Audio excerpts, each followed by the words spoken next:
Hello, my name is Alejandra Parra, and today we'll be talking about the state of freedom of press in Myanmar.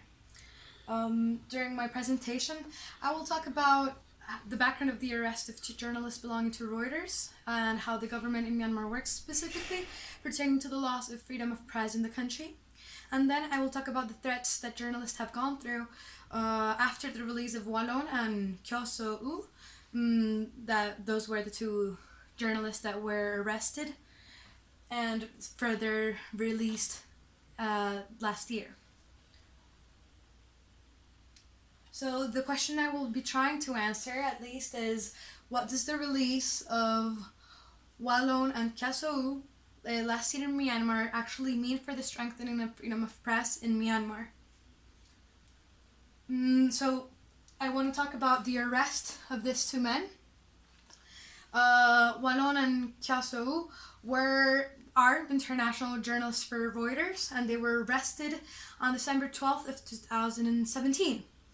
The accusation against them was that they had possession of classified documents that could risk national security and a peace treaty they were working towards. They were investigating the massacre of 10 Rohingya men and boys in the northern state of Rakhine.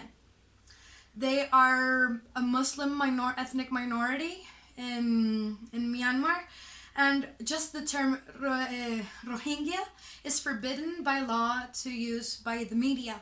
So this already poses the question of how some censorship can come from the government if just the mention of this ethnic minority supposes such a threat to the government that they must censor it. And these two journalists were arrested by the same policeman that allegedly called them to give them the classified information. They were sentenced to 7 years, but they served 3 years in prison, and they were released during Myanmar's New Year celebration last year, in I believe April of 2019.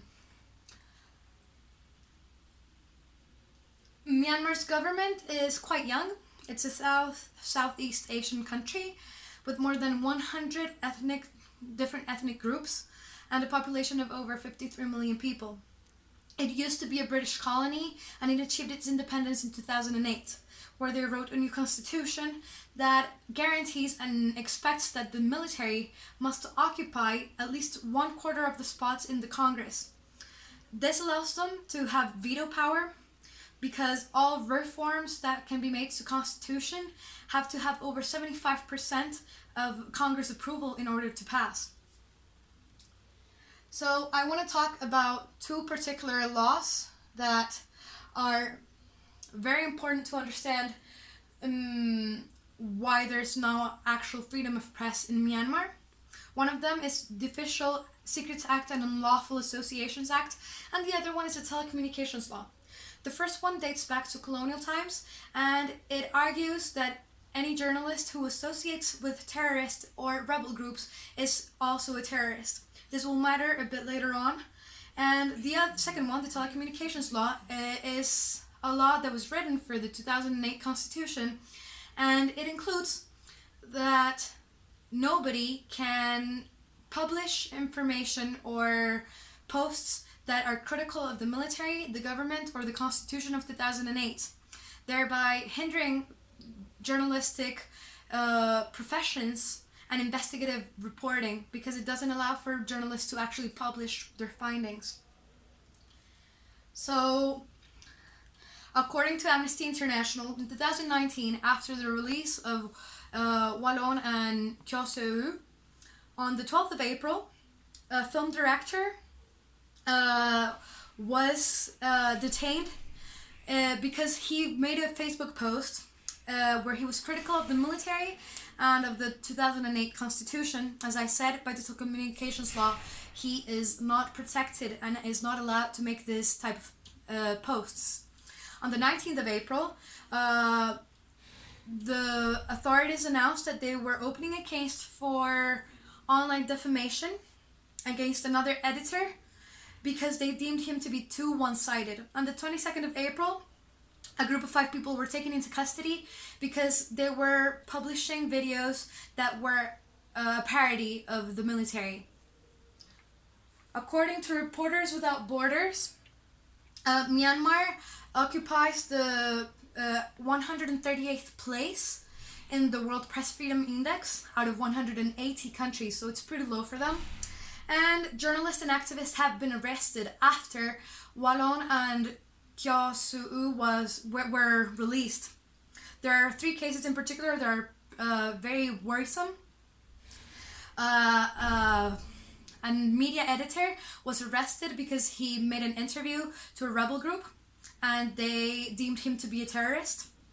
Also, a cameraman for a news channel was arrested because they accused him of attacking policemen and soldiers, even though there is no proof of this. And in the video he was recording, you can see how policemen were assaulting people they were trying to arrest. And finally, during this week, there were 221 websites censored by the government because they allegedly were publishing fake news about COVID-19. So the methods used to punish journalists are illegal arrests, disproportionate sentences, and censorship of online media. If we take all of this into account, then we can say that there is no actual freedom of press in the country, and the fact that the military is within political power doesn't allow for reforms to be made that could make freedom of press a reality in the country. Some of the disproportionate sentences are 17 years for the editor that interviewed the rebel group, and the other example I explained, where they detained a cameraman for allegedly hitting a person. Thank you for listening to this, and I'm open to any and all questions.